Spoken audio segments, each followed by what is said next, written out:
When you were talking about cleanup, once you clean an area up properly and completely, that opens up more room for other opportunities and growth to occur. Yes. Thought is eternal until it's unthought. So, if you decide something is a particular way for you, it's that way for you until you change your mind about it. So, for example, if you say that you're good at something, you'll have the experience that you're good at that unless you change your mind about that. And so it's really useful that thought's eternal until it's unthought when we're thinking something that's supportive. Is not so useful when we're thinking something that's unsupportive. And so if we have an idea or an emotion or an experience that's unsupportive, it's useful to think about it from a new point of view. For example, if you were 10 years older, you might think about the event differently. Or if you were a different gender, or if you lived in a different part of the world. So, yeah, what we resist persists, and it's important to use that principle in ways that are health supporting.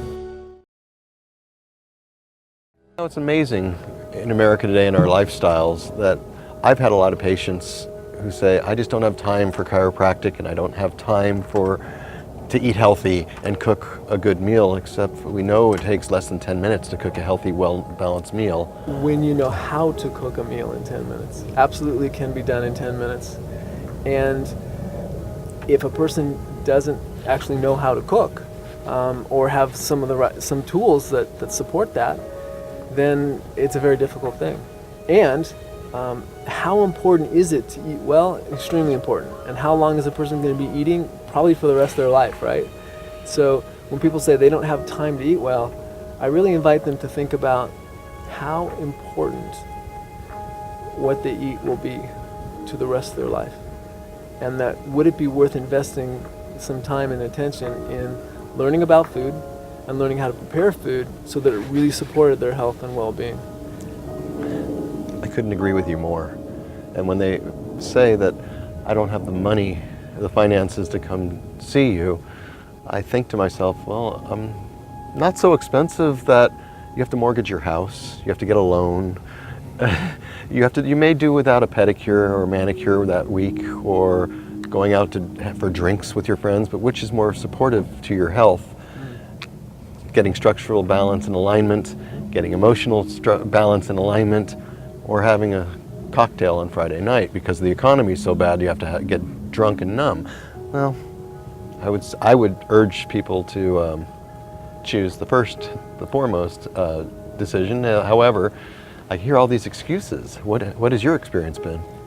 My experience is that people make choices based on what they're paying attention to. And we've talked about environment before.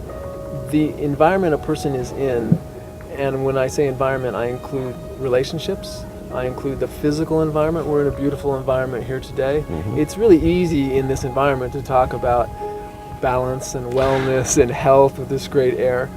And what's the point of view of a person who feels like there's chaos in their home and or work, and they want to escape from that, and so they want a quick solution from something that distracts them from what they take into their body in terms of food or some substance. But the thing to look at is, what's the long-term effect? A lot of times we're looking for a quick change or a quick solution, but what's the long-term effect of certain choices? Every action is going to have a response, right? So if you want to have wellness, if you want to have health, if you want to have your dreams, if you want to have an extraordinary relationship, we need energy to do that. We need vitality to do that.